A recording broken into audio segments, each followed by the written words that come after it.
Something very subtle, but also very profound, has just transpired in Britain. I know, what else is new? But it's still worth fleshing out, so bear with me. For over 500 years, every English monarch styled himself as defender of the faith. That faith was, of course, Christianity. For about 1,000 years, Catholic, and for the last 500 years, Protestant. Thus, every sovereign grant report described the monarch in power as, quote, head of the Church of England and defender of the faith. Until now, that is. The recently released Sovereign Grant Report of 2025-26 reads, quote, His Majesty, Charles, is Supreme Governor of the Church of England, yes, and protects the space for faith within the multi-faith nation. So he's no longer the defender of the faith, but rather the defender of the faiths. Again, on the surface, or when first heard, this seems like a meaningless distinction, a matter of slapping an S on a singular word, turning it plural. In reality, it has far-reaching consequences. For starters, when faith goes from being singular to plural in a person's mind, truth gives way to relativism, which is apparently the point here. Put differently, whenever someone uses the word faiths in the plural, so too are they conditioning themselves and their listeners into believing that no religion is true, and thus no religion is worth fighting for or defending. After all, if there isn't one faith, but many, and if all faiths contradict one another to varying degrees, then no one faith can be true. This is Relativism 101, the total abnegation of truth, and therefore faith, in the singular. In Islamic jurisprudence, el-din, Arabic for the faith or the religion, is synonymous with Islam.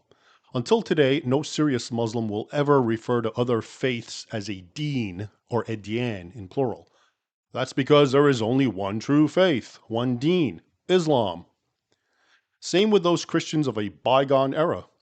During their millennial war with Islam, Christians saw Muslims not as members of another faith, but as deluded followers of a false prophet. Now, anyone who thinks otherwise, as in virtually every Westerner today, who says things like, your truth is your truth and my truth is my truth, has already abandoned the very notion of truth, and has become a relativist. For this newly engineered mentality, truth is always in the eyes of the beholder. Thus, if King Charles has gone from defending the faith to defending many faiths, he has essentially gone from saying truth exists, and thus deserves to be defended, to saying no truths exist. Put differently, if there are now other faiths to be defended in Britain, that means there's absolutely nothing special, nothing objectively true about the Christian faith. It's just what some people believe, and people can believe whatever they want. Such is the great difference that one letter, one little s, makes. But it gets much worse, much more nefarious. The other faith, the one that these changes were made to accommodate, not only believes in separate things, the way, say, Hindus would, it directly contradicts and condemns the truths of Christianity, the faith Brits used to fight and die for, and even calls for the subjugation of its adherents, Christians. I speak, of course, of Islam. Muslims condemn, because their Quran condemns, the entire gospel message, namely that Jesus was crucified, died, and resurrected. Muslims especially condemn the notion that Jesus is the Son of God. Indeed, the Quran goes so far as to thunder that infidels are they who say God is the Christ, Son of Mary.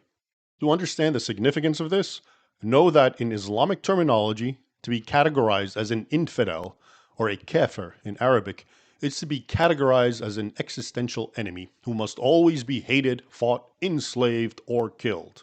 Hence why Muslims have, from the very start of Islam in the 7th century, attacked, killed, enslaved, and raped countless Christians. And hence why Muslims today in Britain are attacking, killing, raping, and enslaving countless Christians. The Brits may be atheists, but Muslims still see them as Christians. At any rate, now Charles is going to formally defend, that is, he is going to protect and shield Islam from any criticism, the way the rest of the British government already does. The truths that I just shared with you about Islam must now be defended against, not just literally by the entire government, but even symbolically by the symbolic head of state. In brief, here is what will come of the King of England's change of title from Defender of the Faith to Defender of the Faiths. On the one hand, Christianity will continue to receive zero defense. It will continue to be publicly mocked, attacked, and cancelled. Every form of media and educational outlet will continue to demonize those pre-modern Christians who once did defend the faith, lest the current Brits try to emulate their ancestors, instead of remaining as they are, doormats for Muslim feet.